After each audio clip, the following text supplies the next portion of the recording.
At our anniversary dinner, my husband raised a toast and laughed, 5 years wasted on a worthless nobody. The guests chuckled until I slid a folder across the table. Funny, I said, because this forged prenup means you get nothing. And those texts with your partner's sister? They just went to everyone you know. The lawyers arrived with divorce papers before dessert. But the real surprise. Hello everyone. Thank you for being here with me today. Before I begin my story, I'd love to know which city you're joining us from. Please feel free to share in the comments. Now, let me take you into this story. My name is Eleanor, and I need to share something that happened. It's a story about a 5-year marriage, a carefully crafted illusion, and the night that illusion came crashing down in the most spectacular way possible. It's a story about being underestimated. And let me tell you, people will underestimate you right up until the moment you show them exactly who you are. For 5 years, I was Mrs. Preston Coleman. To the outside world, we were the perfect couple. He was the brilliant, charismatic businessman, the man who could command a boardroom with a single glance. And I was Ellie. Quiet, bookish Ellie, with a literature degree and a penchant for classic novels. Preston loved to tell people I lived in fictional worlds. It was part of his narrative about me, the charming little story he told at dinner parties and corporate events. You wouldn't get it, Ellie, he'd say, ruffling my hair as he discussed a complex merger over the breakfast table, the condescension in his voice a familiar, dull ache. Your literature degree is great for reading bedtime stories, but this is real business. And I would just smile. I played my part perfectly. For 5 years, I maintained this meticulously crafted persona, the supportive, simple wife who had traded her academic ambitions for domestic bliss. Our home was his castle, and I was just another beautiful, simple fixture within it. My bookshelves, filled with Faulkner and Austen and Warton, served as the perfect prop for his story about me. He saw them not as a collection of profound human insights, but as evidence of a woman who couldn't possibly grasp the complexities of his financial empire. A woman who would never question, never pry, never understand. And that, right there, was his first mistake. It was a fatal one. What Preston failed to recognize was that my love of literature had taught me everything I needed to know. It taught me to observe, to analyze patterns in behavior, and to recognize the subtle foreshadowing of a man's true character. It taught me that the most compelling villains are often the ones who believe themselves to be the heroes of their own story. And it taught me that eventually, every story has a turning point.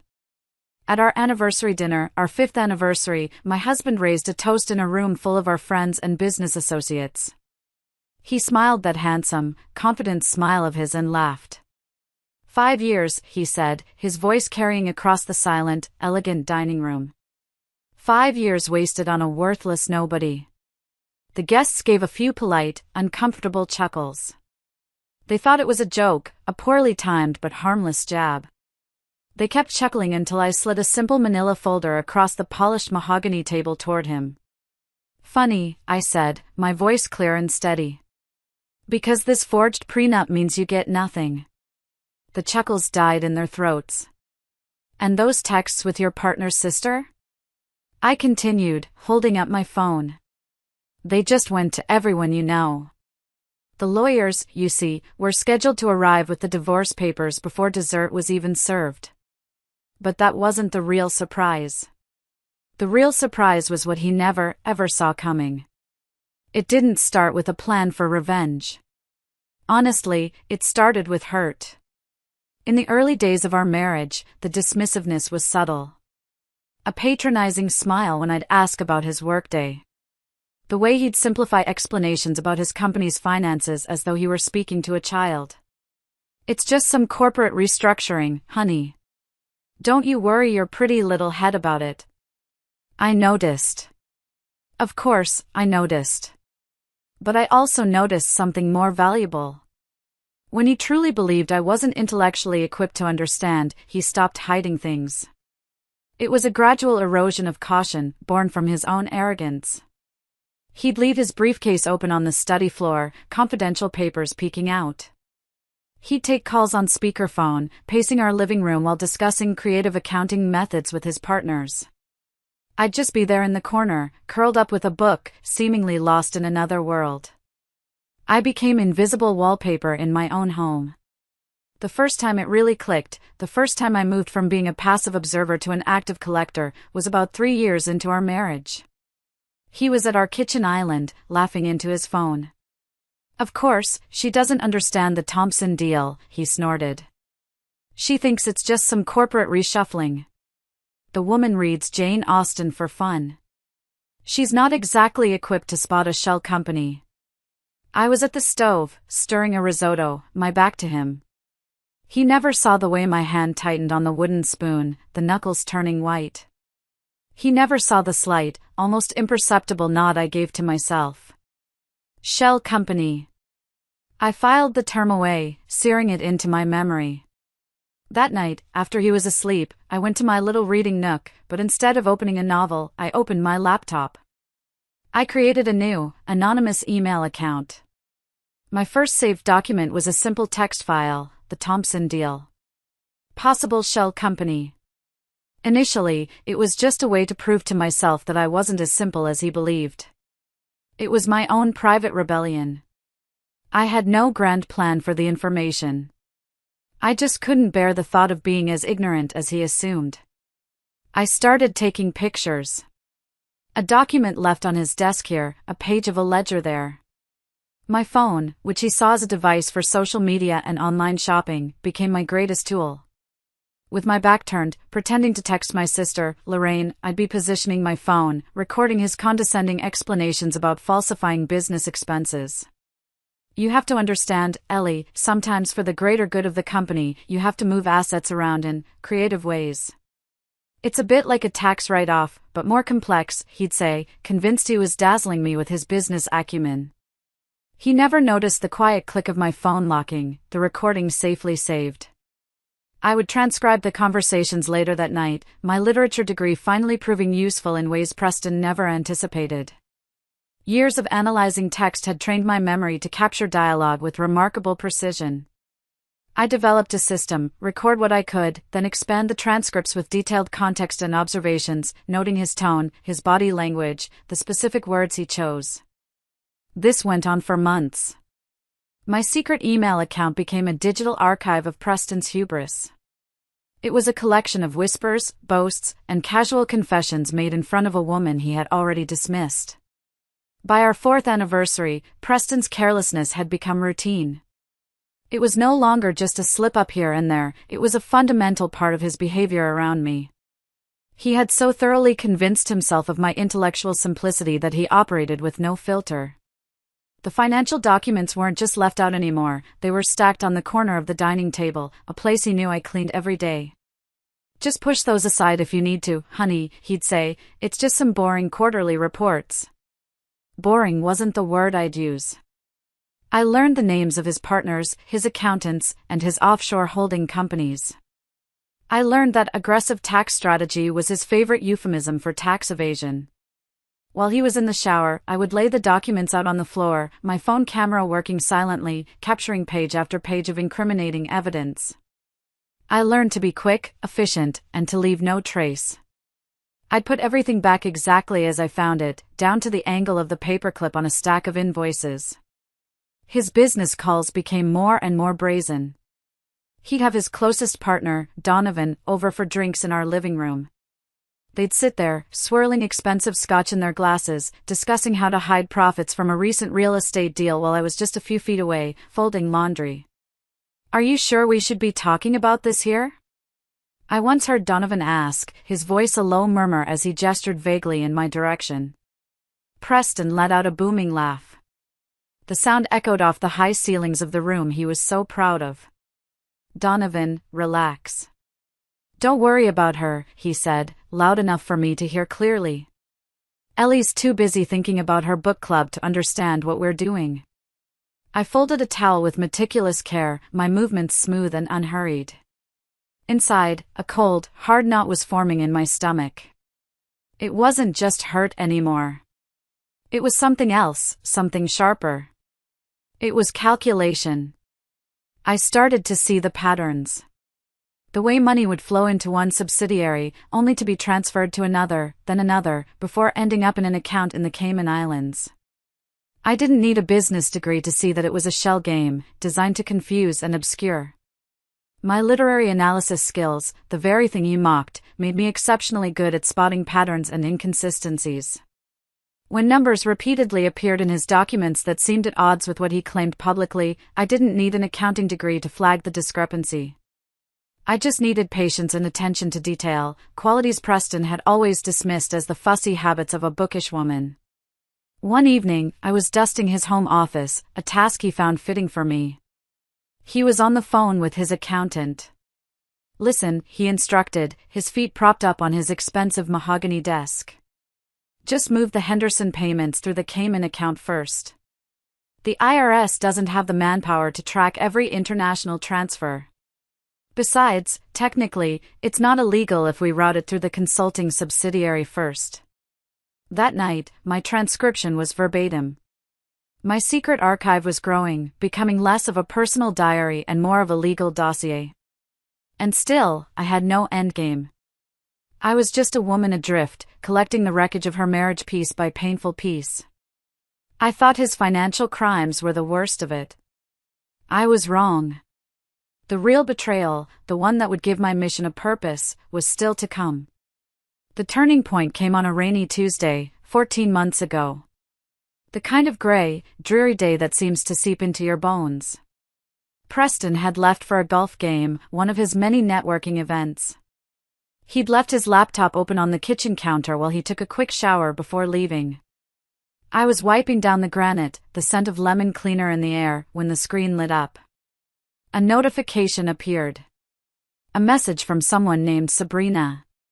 The preview showed just enough. 3 little words that shattered my world.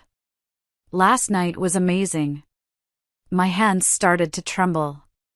The dishcloth fell from my grasp onto the floor.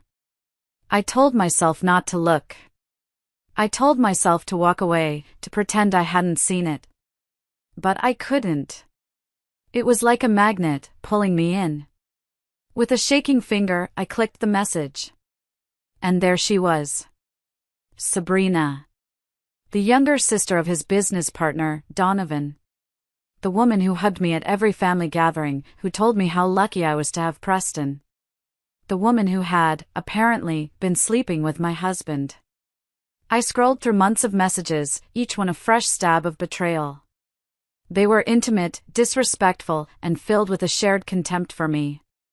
Sabrina, is she suspicious at all? Preston, not a chance. She doesn't suspect a thing. Too busy with her books to notice the real world around her. Sabrina, I felt so bad at the charity gala, having to pretend with her. Preston, don't. It's just a role we play. You are amazing tonight, by the way. Sabrina, can't wait to see you again when she's visiting her parents next month. The words blurred through a haze of tears. It wasn't just the affair. It was the mockery.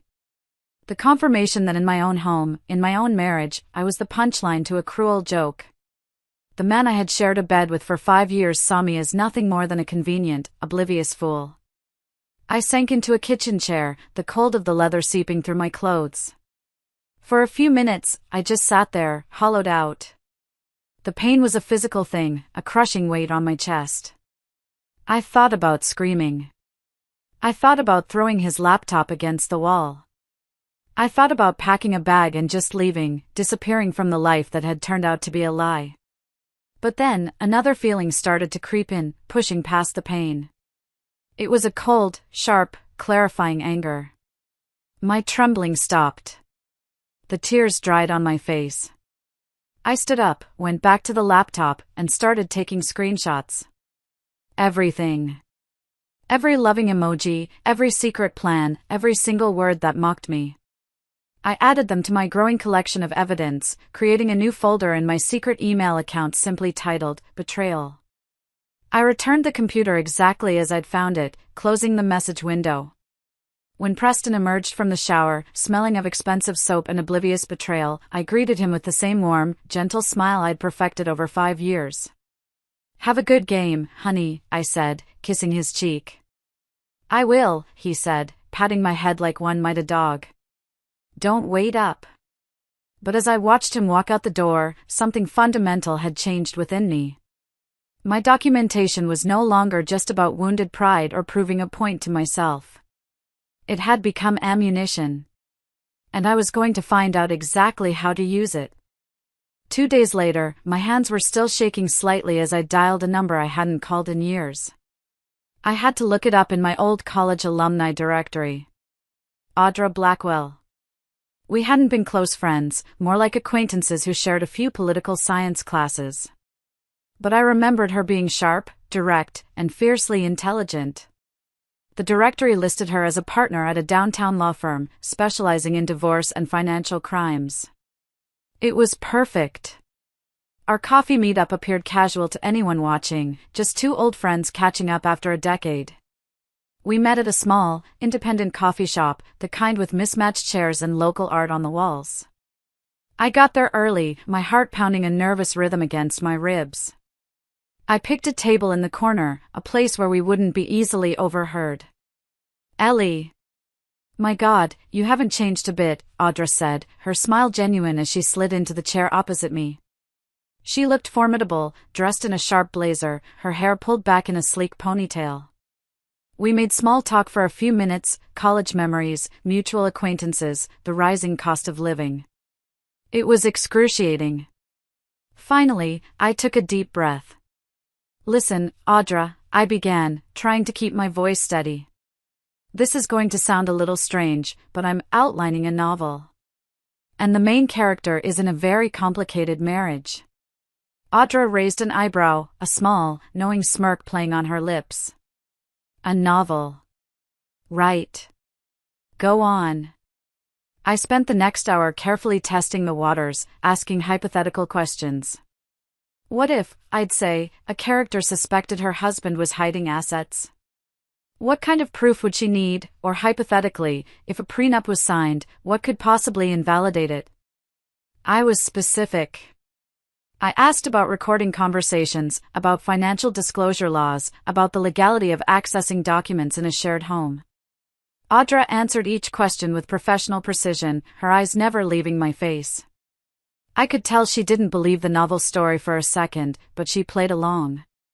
"It's for a character in a novel I'm outlining," I explained again when she raised an eyebrow at my very specific questions about forensic accounting and shell companies. "This character of yours," Audra said, stirring her latte slowly. "She seems to be in a lot of trouble. Make sure she has a good lawyer." That first coffee meeting turned into a second, then a third. Our occasional coffee dates evolved into strategic planning sessions disguised as friendly gatherings. I maintained the pretense of creative research for months, and Audra, to her credit, never pushed me to admit what we were really discussing. She understood the need for discretion. She let me move at my own pace. It wasn't until I showed her a particularly damning transcript of Preston discussing how to hide a recent inheritance from his uncle to avoid it being considered marital property that she finally closed her notebook and looked at me directly. The cafe was buzzing around us, but it felt like we were in our own little bubble. "Ellie," she said, her voice low and serious. "Let's drop the novel pretense for a minute. If you have this kind of evidence, you need to be very, very careful about how and when you use it." I just nodded, my throat suddenly tight. "Some of what you've described goes beyond grounds for divorce," she continued, her gaze intense. "We're talking potential criminal charges. We're talking about the IRS. This is bigger than you think." That conversation shifted everything. The dam broke, and I told her everything, the condescension, the financial documents, the affair with Sabrina. I told her about the secret email account, the years of quiet documentation. I expected judgment, or maybe pity. Instead, I saw a flicker of something else in Audra's eyes, respect. "Okay," she said, pulling her notebook back out. "Let's get to work." With Audra now fully on board, my scattered collection of evidence began to transform into a coherent legal strategy. She helped me organize everything, explaining what would matter in divorce proceedings and what might interest federal authorities. She was meticulous, patient, and ruthless in her analysis. "The recordings are good," she'd say, tapping a transcript. "One-party consent is legal in the state, so they're admissible. The photos of the documents are even better. But we need to connect the dots. We need a professional." She connected me with a forensic accountant named Mr. Gable, a quiet, unassuming man in his late 60s with spectacles perched on the end of his nose. Under the guise of helping with research for my book, he analyzed the patterns in Preston's financial documents that I had been collecting. I'd meet him in quiet corners of the public library, passing him a thumb drive loaded with scanned documents and spreadsheets I'd created. A few weeks later, he called me for a meeting with Audra. The three of us sat in her sterile, quiet conference room, the city skyline visible through the floor-to-ceiling windows. Mr. Gable laid out a series of charts and documents on the large mahogany table. "It's worse than we thought," he said, his voice grave. "It's not just aggressive tax avoidance. This is systematic fraud. He's created at least 3 shell companies to launder money, he's falsifying invoices for services never rendered, and his charitable donations are inflated by at least 200%. Audra nodded slowly, her expression grim. "We have him on tax evasion, wire fraud." "There's more," Mr. Gable interrupted, pushing a document across the table. "I had a look at the prenuptial agreement you sent over, Mrs. Coleman. It was a copy of the prenup I had signed 5 years ago, a document I had barely understood at the time. Preston had assured me it was just a formality, a way to protect his family's business. I had signed it without a second thought, eager to prove I wasn't after his money. The document you signed was fair," Mr. Gable explained, pointing to a specific clause. "It guaranteed you a significant lump sum in alimony in the event of a divorce. However, the version filed with the court is different." He laid a second document next to the first. At first glance, they looked identical. But Mr. Gable pointed out the subtle differences. The font on one page was a fraction of a point smaller.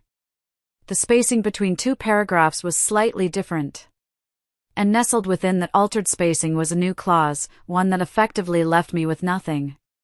It stated that in the event of a divorce due to infidelity, on either party's part, all assets would revert to their original owner. Given Sabrina, it was a perfectly crafted trap. "The manipulation was clever," Audra said, her voice filled with cold fury. "Not obvious enough to be immediately detectable, but clear once someone knew to look for it. The metadata on the file shows it was altered 2 days after you signed it." I stared at the 2 documents, my blood running cold. He hadn't just planned to control me during the marriage, he had planned my destitution after it ended. He had forged a legal document to ensure I would walk away with nothing but the clothes on my back.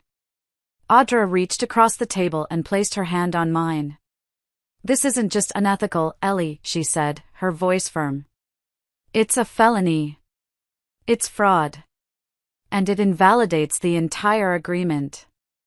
In that moment, any lingering doubt, any shred of sentimentality I might have had for the man I married, evaporated. This wasn't just about an affair or financial greed. This was about a fundamental, calculated cruelty that I could no longer ignore. He hadn't just underestimated me, he had planned to destroy me. And I knew then that I would not let that happen. The game had changed. Now, it was about more than just getting a fair divorce settlement. It was about justice. For the next several months, I lived a double life that required an Oscar-worthy performance. On the surface, I was the perfect, oblivious wife. I hosted dinner parties, smiled at Preston's terrible jokes, and listened patiently to his self-aggrandizing stories. I complimented his new suits and made sure his favorite single malt scotch was always stocked. I played my part so well that even I sometimes forgot it was an act. But beneath the surface, I was a woman preparing for war. My coffee dates with Audra became intense, clandestine strategy sessions. We mapped out every step, every contingency. "The element of surprise is our greatest weapon," she told me. He can't have a single clue this is coming. The moment he suspects, he'll start moving assets and destroying evidence. So, I perfected my performance. While secretly preparing for the moment I would shatter the illusion completely, I made small, calculated moves. I purchased several small, undetectable recording devices online, the kind that look like USB drives or pens. I started leaving them in his home office, in the living room, even in his car. The evidence I gathered became richer, more damning. I caught him on tape coaching his CFO on how to cook the books for a quarterly filing. I recorded a call where he laughed about creating a fake consulting fee to write off a lavish vacation with Sabrina. I backed up every piece of evidence in multiple locations, a secure cloud server, encrypted thumb drives stored in a safe deposit box under my maiden name, and even one I mailed to my sister Lorraine with strict instructions not to open it unless she heard from me. I learned the specific legal terms for each of Preston's financial transgressions. I could now casually discuss the difference between a tax write-off and tax evasion, between a subsidiary and a shell company. I was no longer just collecting data, I was building a case. And then, the perfect opportunity presented itself. Our 5th anniversary. Preston, in his infinite arrogance, insisted on hosting an elaborate celebration at Harlow's, the most upscale and exclusive restaurant in the city. "We have to maintain appearances, Ellie," he'd said. "It's important for business." He'd invited 40 guests, mostly his business associates and their wives, with a sprinkling of my family members to make it look legitimate. The invitations had gone out weeks ago, embossed with gold lettering that read, "5 years of partnership and success." As I traced the raised letters with my fingertip, I couldn't help but appreciate the irony. 5 years of partnership and success indeed, just not the kind Preston was celebrating. The night before the dinner, I laid out my outfit. A sophisticated navy dress, elegant and understated. Preston had once called it suitable for a faculty wife, a backhanded compliment if I ever heard one. I would wear it as my armor. I placed Audra's business card in my small evening clutch, alongside a small, silver thumb drive. That tiny piece of metal contained 5 years of his lies, his crimes, and his betrayals. It was the key to his downfall. In the morning, before getting ready, I would make one final move. I would contact the IRS's whistleblower office with a carefully prepared report, complete with an organized summary and links to the digital evidence. The clock was ticking. The ticking clock on our bedroom wall seemed to count down the hours until our anniversary dinner, each tick a step closer to the end of my old life and the beginning of my new one. Tomorrow, Preston would stand before our friends and family, glass raised in a toast to our marriage, and I would finally stop playing the role of the simple, tolerant wife he had forced me to become. The morning of our anniversary dawned with an unusual serenity. My hands should have trembled as I applied my makeup, but they remained steady. 5 years of practice had perfected my composure. I had already sent the encrypted email to the IRS whistleblower program at dawn. The first shot had been fired, though he'd never hear the sound. Preston had already left for the office, promising to meet me directly at Harlow's. "I've arranged everything," he'd said, kissing my forehead with the detached affection one might show a child. "Just show up looking pretty." That was all I was to him. An accessory. A pretty object to have on his arm. I arrived at Harlow's precisely 30 minutes early. The restaurant gleamed under soft, ambient lighting. The maitre d' recognized me immediately, his smile professionally warm. "Mrs. Coleman, a pleasure. Your husband has arranged a beautiful evening. The Magnolia Room is ready for you." I followed him through the bustling main dining area to the private room Preston had reserved. It was breathtaking. Crystal chandeliers cast a warm glow over a large, horseshoe-shaped table adorned with white roses and gleaming silver accents. Place cards with elegant calligraphy marked each setting. Preston and I were positioned at the center of the curve, like a king and queen holding court. I made a slow circuit of the table, memorizing the seating arrangement. It was a map of his world. His most important business partners, including Donovan, were clustered to his right. His sycophantic friends to his left. My family, my sister Lorraine and her husband, were relegated to the far ends of the table, almost an afterthought. It was a perfect physical representation of my place in his life. There was a small, antique side table near my seat, intended for a lady's purse. I opened its single drawer. Empty. My manila folder, the one containing the side-by-side comparison of the prenuptial agreements, slid perfectly inside. Out of sight, but within easy reach. I checked my phone one last time. Audra had confirmed via text she and her 2 associates would arrive precisely at 9 p.m. The mass text message, containing the screenshots of Preston's affair, was queued up in a drafts folder, ready to be sent to every guest in the room with a single command. 5 years of calculated tolerance would end tonight. Guests began arriving at 7. Preston's parents entered first. His mother, a woman perpetually draped in pearls and disapproval, embraced me with the practiced affection of someone who had always viewed me as a sensible, if uninspired, choice for her son. "You look lovely, dear," she said, her eyes already scanning the room for more important people to greet. Preston's father merely nodded, his attention fixed on the well-stocked bar. My sister Lorraine arrived with her husband, and she immediately sensed my tension. She was the only person in the world who could see past my carefully constructed facade. "Are you okay, Ellie?" she whispered as she hugged me tight. "You seem different." I squeezed her hand reassuringly. "I'm fine. Tonight's going to be a memorable night." I gave her a small, secret smile, and she looked at me, puzzled but trusting. She was the only person in that room who might have detected the steel beneath my smile. Finally, at 7:30, Preston made his grand entrance, surrounded by his 3 closest business associates, all of them laughing at some shared joke. He looked handsome in his tailored Italian suit, radiating the unshakable confidence of a man who believed himself untouchable. His eyes found mine across the room, and he offered the same indulgent smile he'd given me for years. Affectionate, but dismissive. "There's my beautiful wife," he announced, his voice booming as he crossed the room to kiss my cheek. "Always punctual, always perfect." His hand lingered possessively at the small of my back as he leaned in to whisper, "I've arranged for the Thompson account to be finalized tonight. Donovan's here and will sign after dinner." I nodded appreciatively, a perfect picture of a supportive wife. "That's wonderful, dear." I knew, of course, that the Thompson account was one of his more creative tax evasion vehicles. Another piece of evidence already documented, reported, and waiting to detonate. The stage was set. All the actors were in place. And soon, the curtain would rise on the final act. Dinner progressed with practiced elegance.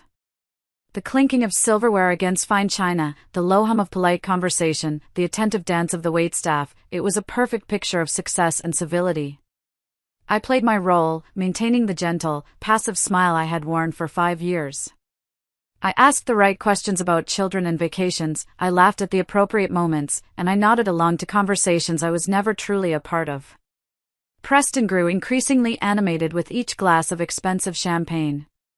His hand would occasionally pat my thigh beneath the table in a gesture of proprietary ownership, while above the table, he largely ignored me, holding court with his business partners. He was in his element, the master of his universe, completely unaware that his universe was about to implode.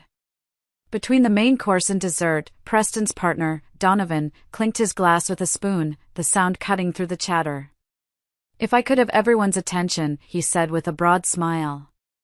"I think it's time for a toast to the happy couple." A wave of applause rippled through the room. Preston stood, champagne flute in hand, a smug, self-satisfied smile playing on his lips. The room quieted as everyone turned their attention toward him. His smile carried that familiar, cruel edge, the one that appeared when he felt particularly clever. "Thank you, Donovan. Thank you all for being here," he began, his voice smooth and confident. 5 years. 5 years ago, I made what my friends called the safest bet of my career. He paused, letting a few appreciative chuckles ripple through his inner circle. "Marriage," he continued, gesturing toward me with his glass. Marriage to the quiet literature professor who was more interested in fictional worlds than the real one around her. I maintained my smile, a perfect, serene mask, as murmurs of discomfort began to spread through some of the guests. I could see my sister Lorraine's knuckles turn white as she gripped her wine glass.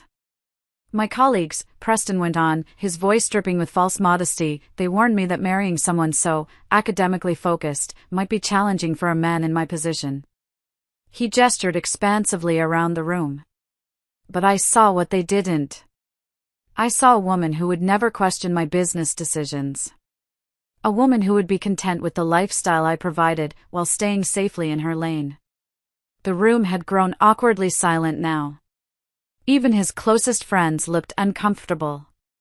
Preston, however, was too caught up in his own performance to notice. He was building to his grand finale. He raised his glass higher, his eyes scanning the room before they landed on me, cold and triumphant. "So, here's to 5 years," he concluded, his voice ringing with a laugh that failed to disguise the cruelty beneath the words. 5 years wasted on a worthless nobody. A few shocked gasps were audible. He tried to save it, adding quickly, "Who knew that my simple wife would be my greatest asset?" The polite, forced chuckles that followed held more discomfort than humor. My sister's face had flushed with a deep, furious red. Even Preston's mother looked embarrassed by her son's crass display. He sat down, looking pleased with himself, completely oblivious to the fact that he had just handed me the perfect opening. He had just confirmed, in front of 40 witnesses, exactly how he saw me. He had provided the motive for everything that was about to happen. I quietly reached down and opened the drawer of the side table. My fingers closed around the cool, smooth surface of the manila folder. The moment had arrived. The performance was over. As Preston sat down, basking in the awkward silence he had created, I stood up. The movement was deliberate, unhurried. The scrape of my chair against the polished hardwood floor seemed impossibly loud in the stunned room. "I'd like to respond to that lovely toast," I said. My voice didn't waver. It carried clearly, calmly, to every corner of the room. Preston's smirk remained fixed in place. He looked amused, as if a pet had just learned a new, surprising trick. He leaned back in his chair, gesturing for me to proceed. "By all means, honey. The floor is yours." "It's true that I've been quiet these 5 years," I began, my eyes meeting his. I held the manila folder in my hand. "But not for the reasons you think." His expression shifted slightly, a flicker of confusion in his eyes as he glanced at the folder. "What's this, Ellie? An anniversary gift? Perhaps save it for later." "Oh, but it can't wait," I replied, my voice still sweet, but now with an undercurrent of steel he had never heard before.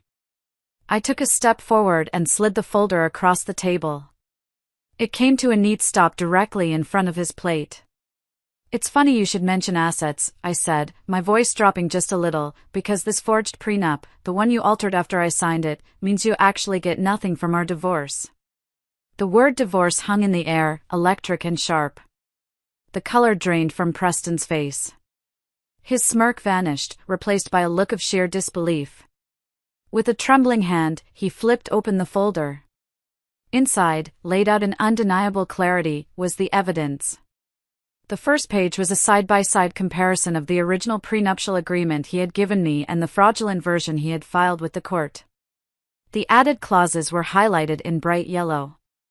The second page was a detailed report from Mr. Gable, the forensic accountant, complete with documentation of the altered metadata, proving the file had been changed 2 days after I had signed the original. It was irrefutable. "What is this?" he hissed, his voice a low, strangled whisper. "This is insane." "Is it?" I countered, my composure absolute. "It looks like fraud to me. A felony, I believe." Around the table, people were leaning in, whispering urgently. Donovan, his partner, looked from the folder to Preston's ashen face with growing alarm. He had co-signed the original document as a witness. He was implicated. Preston looked up at me, his eyes wide with a mixture of fury and panic. For the first time in 5 years, he was seeing me. Not the simple, bookish wife, but the woman who had just dismantled his first line of defense with a single manila folder. He had no idea that this was just the beginning. As Preston stared, dumbfounded, at the evidence of his own forgery, I took out my phone. The room was so quiet you could hear the soft hum of the air conditioning. And speaking of assets, I continued, my voice as calm as a frozen lake, and liabilities. I held up my phone, my thumb hovering over the send button of the pre-written text message. My eyes locked with Preston's. In them, I saw dawning horror as he began to realize what was happening. "Those texts with your partner's sister, Sabrina," I said, making sure to glance briefly at Donovan, whose face went pale. "They just went to everyone in this room." I pressed send.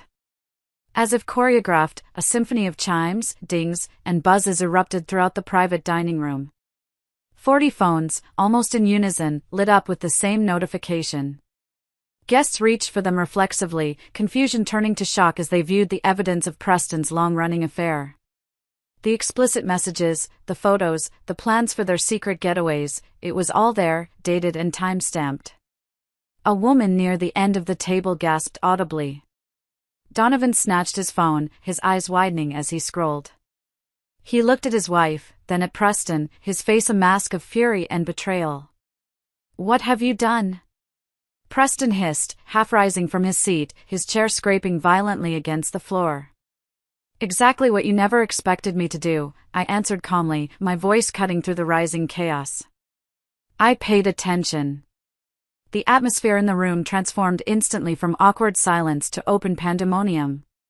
Preston's mother was staring at her phone in horror, her hand covering her mouth. His father looked away in disgust, shaking his head slowly. Donovan's wife had burst into tears. My sister, Lorraine, had moved to stand behind me, her hand resting supportively on my shoulder. "You've misunderstood," Preston began, looking desperately around the table, searching for an ally in a room that had suddenly turned hostile. "Those messages are old, they're fake." "They're dated and time-stamped," I interrupted, my voice sharp. "With your location data attached. Interesting how often you were working late at Sabrina's apartment building, isn't it?" Donovan had already moved several seats away from Preston, as if proximity alone was toxic. He was now studying the prenup documentation I had passed him with growing concern. "Preston, is this true?" he demanded, his voice shaking with rage. "Did you falsify legal documents? Did you do this with my sister?" Preston just stammered, speechless. He had lost control of the narrative, of the room, of his entire life, in the span of less than 5 minutes. His carefully constructed world of lies and deceit was being torn apart, text by text, in front of everyone he had ever tried to impress. And standing at the center of the storm, calm and unshakable, was the worthless nobody he had just toasted. Before Preston could even begin to formulate a response, the grand wooden doors to the private dining room swung open. 3 figures stood silhouetted in the doorway. A woman in a sharp, impeccably tailored suit stood in the center, a leather briefcase in her hand. Flanking her were 2 younger associates, their expressions neutral and professional. It was Audra. Right on time. "Ah, perfect timing," I said, my voice ringing out in the chaotic room, drawing everyone's attention. Audra's heels clicked confidently across the hardwood floor as she approached our table. The restaurant, beyond our private room, had fallen eerily silent. Even the soft classical music seemed to have faded away, as if holding its breath. Preston's face contorted, twisting from fury to disbelief as he recognized her. "You," he stammered, the pieces slowly, painfully clicking into place. "You're the tax attorney from the Children's Hospital Benefit Gala. We had attended it 6 months ago. I had made sure to introduce them." Audra offered him a polite, professional smile that didn't reach her eyes. "Among other specialties, yes." She placed her leather portfolio on the table, its lock clicking open with a sound of finality. "The lawyers are here with the divorce papers," I announced to the room at large. "I believe we're just in time for dessert." Audra slid a thick stack of documents across the table, not to Preston, but to me. "I've prepared everything according to your instructions, Eleanor," she said, her voice clear and authoritative. All the evidence we discussed has been properly filed with the appropriate authorities. What authorities? Preston demanded, his voice cracking. Audra simply smiled. Preston lunged for the papers, a desperate attempt to regain some semblance of control, but Donovan, his former friend and partner, intercepted his arm. "Don't make this worse, Preston," Donovan muttered, his own face ashen as he glanced between his crying wife and the prenup evidence. The trap had been sprung. He was surrounded, exposed, and utterly alone. His affair was public knowledge, his financial fraud was laid bare on the table, and my lawyer had just arrived to serve him divorce papers in the most humiliating way possible. He thought the worst was over. He had no idea. The legal justice I had set in motion was just the appetizer. The main course was yet to come. As Preston stood there, trapped and exposed, Audra continued, her voice cutting through the tense silence like a surgeon's scalpel. "Is that so?" she replied to his sputtering denials. She reached into her briefcase and removed another document. "Perhaps you could explain the context of this recorded conversation from February 12th, when you instructed your CFO to cook the books for the quarterly filing? Or this email chain where you discuss creating fake invoices for services never rendered to the tune of $200,000? The last vestiges of color drained from Preston's face. "You recorded me?" he whispered, horrified. That's illegal." "One-party consent is perfectly legal in this state," I said softly from my seat. It was the first thing Audra had taught me. Something you might have known if you'd ever bothered to listen when I mentioned the research for my novel about white-collar crime. The realization dawned on his face, a slow, sickening wave of understanding. "My novel," I continued, "was the perfect cover. For 2 years, I openly discussed fictional scenarios with you that mirrored your actual activities. I used your own arrogance to gauge your reactions and gather information on your understanding of legal boundaries. You unwittingly educated me on exactly which laws you were breaking, all while believing I was crafting an imaginary story." "You were writing about me," he said, his voice cracked with indignation. "Not initially," I admitted honestly. "But you became such a compelling case study in financial fraud and classic narcissism that I couldn't resist." Just then, as if on cue, the dessert cart appeared in the doorway. A young server, oblivious to the drama, faltered as he sensed the tension in the room. Audra simply waved him in. "Please, continue," she said smoothly. "We're just concluding some business." Before the server could even offer us a selection, the restaurant's front doors burst open again. This time, it was Mitchell Davis, Preston's high-powered attorney, breathing heavily as if he'd run from his car. "Preston! Don't sign anything," he commanded, rushing toward our table. "Too late for that advice," Audra responded coolly. "But your client might benefit from your counsel regarding the ongoing IRS investigation." "What IRS investigation?" Mitchell demanded, looking utterly bewildered. I met Preston's eyes directly across the table, across the ruins of our marriage. "The one triggered by the whistleblower report I filed 3 months ago," I said clearly. "All those evening phone calls when I said I was talking to my sister? I was building a case with the Financial Crimes Division. I documented your systematic tax evasion. I identified the shell companies you created to hide assets. I tracked the falsified charitable donations. Actually, I understood everything, Preston. I just never let you see that I did." The chocolate soufflé arrived at our table, the server placing it delicately between us, oblivious to the destruction happening around him. It deflated slightly in the center, much like Preston's illusion of control. Jeffrey, another of Preston's key business associates, stood up abruptly. "I need to distance myself from this situation immediately," he announced, gathering his coat.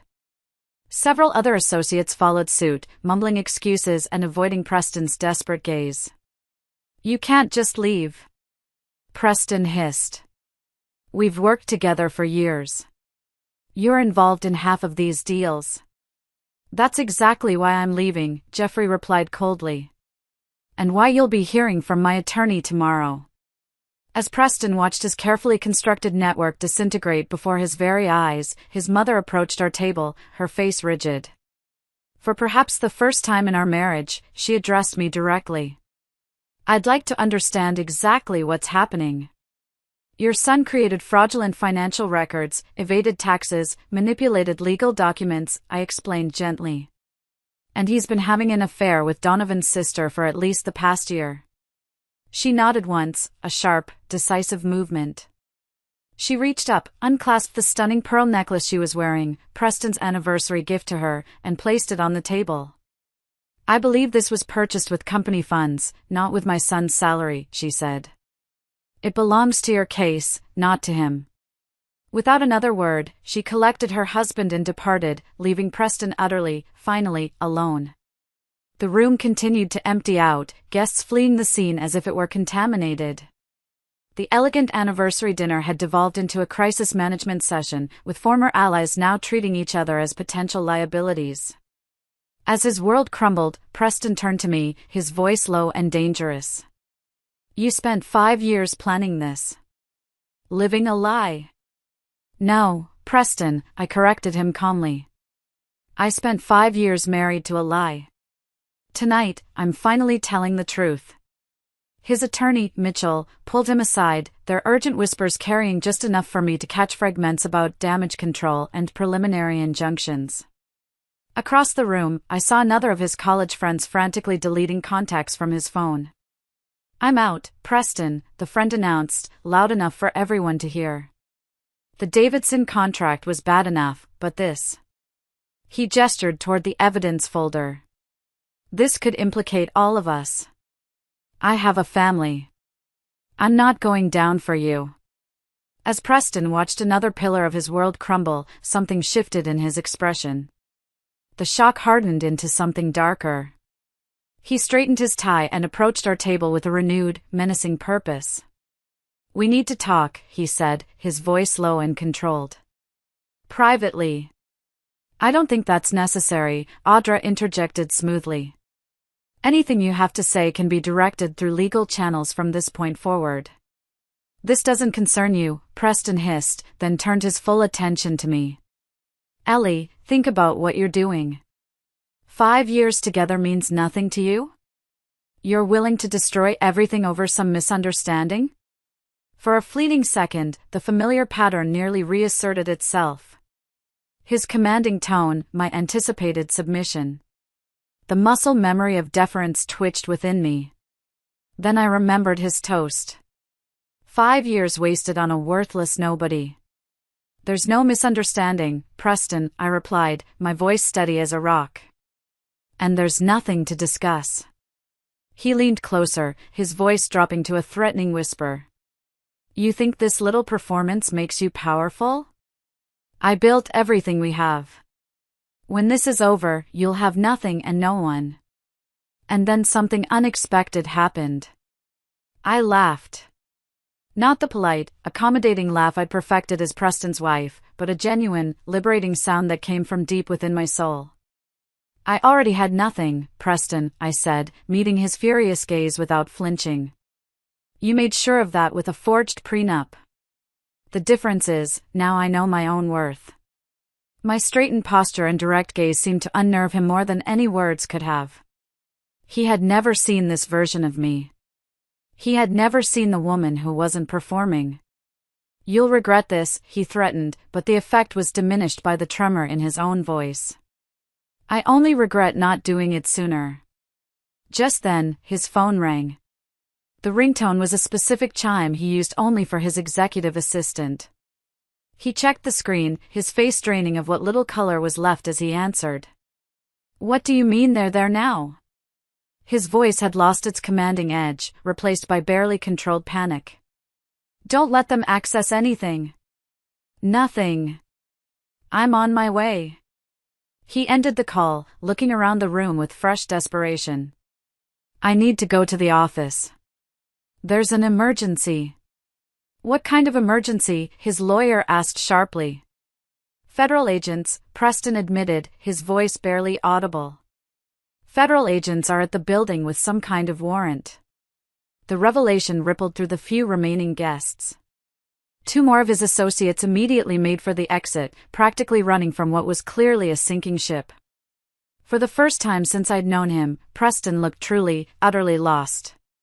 His carefully curated image was dissolving in real time, revealing the hollow, corrupt center beneath. "Did you do this?" he demanded, turning to me with naked fury. "Did you call them?" Audra shifted slightly, positioning herself between us. "I believe I mentioned the whistleblower report earlier, Preston," she said calmly. "Federal investigations don't happen overnight. This has been in motion for quite some time." As the full implications finally sank in, Preston grabbed his coat and rushed toward the exit. He nearly collided with the restaurant manager, who had appeared to check on the commotion. "Sir, there are some men outside asking for you," the manager announced nervously. "They said it's urgent." Preston froze mid-stride, trapped. For a fleeting moment, our eyes met across the room. And I saw something I'd never witnessed in him before. Pure, undiluted fear. The doors to the private room opened one last time. 3 men in dark, conservative suits entered, their expressions professionally neutral. The lead agent, a silver-haired man with piercing eyes, held up his credentials. "Brian Coleman," he inquired, though his gaze had already locked onto Preston's frozen figure by the exit. "That's him," someone volunteered unnecessarily. "Mr. Coleman," the agent continued, his voice calm and authoritative, ignoring the lawyer who had stepped forward. "We have a warrant for your arrest on charges of tax evasion, wire fraud, and falsification of federal documents. You have the right to remain silent." The familiar Miranda warning echoed through the suddenly silent room. Preston's face contorted as he looked back at me, a dawning horror in his eyes. "You," he whispered. "What exactly did you tell them?" "Everything you told me, Preston," I said, my voice carrying across the room. "Every conversation you had in front of your simple wife. Every document you left where I could find it." The second agent approached with handcuffs. Preston instinctively backed away. "This is a mistake," he insisted, his voice rising. "These are complex business matters. My wife couldn't possibly understand enough to." "Actually," the lead agent interrupted, "the evidence Mrs. Coleman provided was remarkably detailed and precise. In my 20 years with the Financial Crimes Division, I've rarely seen documentation this thorough from seasoned professionals, let alone a civilian." He then turned to me. "Mrs. Coleman, if we could verify some final details? There are a few transactions we'd like to confirm." Preston watched in stunned silence as I discussed complex financial maneuvers with the agent, using terminology that he had always assumed was beyond my comprehension. "The Davidson Shell Company was established in March," I explained clearly, "but the fraudulent invoices didn't begin until after the Thompson restructuring in June. He keeps the original paperwork in his home office safe. The combination is 27-14-36. It's hidden behind the Monet reproduction." His attorney had gone pale. "Stop talking, Preston." Not another word. But Preston wasn't listening. His eyes remained fixed on me. "All this time," he said hoarsely. "All those evenings when you were reading in the corner, all those dinner parties when you just smiled and nodded." "I was paying attention," I said simply. "Something you never bothered to do with me." The agents proceeded with the arrest, leading a shell-shocked Preston toward the door. As they passed our table, he paused, handcuffed wrists awkwardly positioned in front of him. "Why?" he asked, genuine confusion in his voice. "Why go through with the anniversary dinner? Why the public humiliation? You could have just had them arrest me at the office." I considered his question carefully. "Because you needed to understand what you'd done," I said, my voice soft but firm. "Not just the financial crimes, but how you diminished me, how you disrespected me for years. Tonight wasn't just about legal justice, Preston. It was about finally being seen." Something flickered in his eyes, perhaps the first glimmer of genuine understanding he'd ever had about me. Then the agents guided him toward the exit, and he was gone. The sound of the restaurant doors closing behind them echoed in the silent room. The storm was over. I just sat there, the adrenaline slowly beginning to fade, leaving a strange, hollow calm in its wake. If you're still listening to me, if you've followed my story this far, would you do something for me? It would mean the world to me if you would just like this video and comment with the number 1 down below. It helps me know that you're out there, that you're listening, and that I'm not alone in this. Your support is a huge encouragement for me to keep sharing. So please, just comment with the number 1 so I can see you. And now, let me tell you what happened next. After Preston was led away, the remaining few guests began to disperse, murmuring in shocked tones, avoiding eye contact with me as if my victory was somehow contagious. The staff, trying to maintain some semblance of normalcy, began clearing the table, removing the half-eaten meals and the untouched anniversary cake. Audra collected her documents and approached my table, her professional demeanor softening. "Are you all right?" she asked gently. I took a deep, shuddering breath, assessing the hollow space where fear and anger had lived for so long. "I think I will be," I replied, surprised by the truth of it. The weight of 5 years of secrecy had finally been lifted. My sister Lorraine wrapped a warm, strong arm around my shoulders. "What happens now? Do you need a place to stay tonight? You can't go back to that house." I shook my head, a small, triumphant smile touching my lips for the first time that evening. "The house is in my name as of this afternoon," I told her. It was another detail Preston never bothered to read in the pile of boring investment papers I occasionally asked him to sign a few months ago. He thought he was just moving assets around for tax purposes. Audra smiled appreciatively at this final strategic move. "Nicely done, Ellie. The federal case will take months, possibly years. Are you prepared for that?" "I've been preparing for 5 years," I reminded her. "I can handle a few more months." As we gathered our things to leave, I paused at the table where Preston and I had sat side by side for the last time. The anniversary cake remained uncut, the decorative silver 5-topper now seeming like a different kind of countdown, one that had finally reached its conclusion.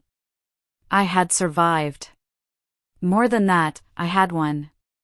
Not just the legal battle, but the battle for myself. I walked out of that restaurant not as the simple, worthless nobody he had tried to make me, but as Eleanor. Just Eleanor. And for the first time in a very long time, that felt like more than enough.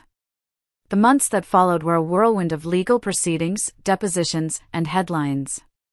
Preston's trial was the talk of the town, a spectacular fall from grace for one of the city's most prominent businessmen. He was found guilty on multiple counts and sentenced to a significant prison term. The divorce was finalized, and thanks to the invalidated prenup and the evidence of his extensive financial fraud, the settlement was more than fair. But honestly, that whole spectacle was just background noise to me. The real story, my story, was happening far away from the courtroom. I went back to my first love, teaching. The classroom hummed with energy as my students at Riverside Community College debated the symbolic significance of wealth in The Great Gatsby. I watched them from behind my desk, a quiet joy filling my heart. Dr. Coleman, a bright young woman named Amber, called out from the back row, using my reclaimed maiden name. "Do you think Daisy really loved Gatsby, or just what he represented?" "What an excellent question," I replied, a genuine smile spreading across my face. "What does the text tell us about the difference between a genuine connection and the performance of love?" The discussion bloomed. I was back where I belonged.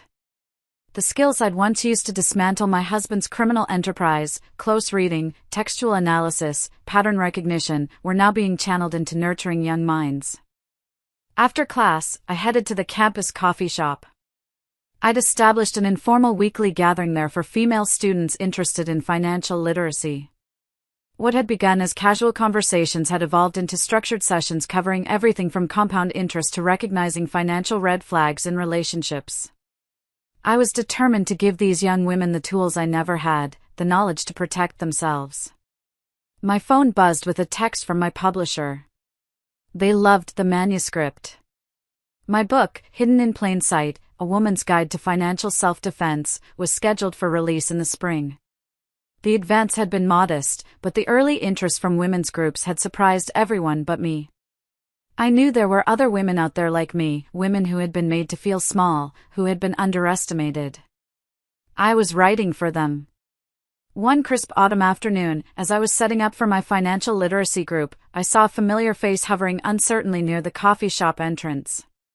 It was Sabrina, Preston's former mistress. Our eyes met, and I braced myself for a confrontation. The old Eleanor might have turned away, or offered a brittle, polite dismissal. But I wasn't the old Eleanor anymore. She approached me with visible hesitation, her hands clutching her purse strap. "Hi. I saw the flyer for your group," she said, avoiding direct eye contact.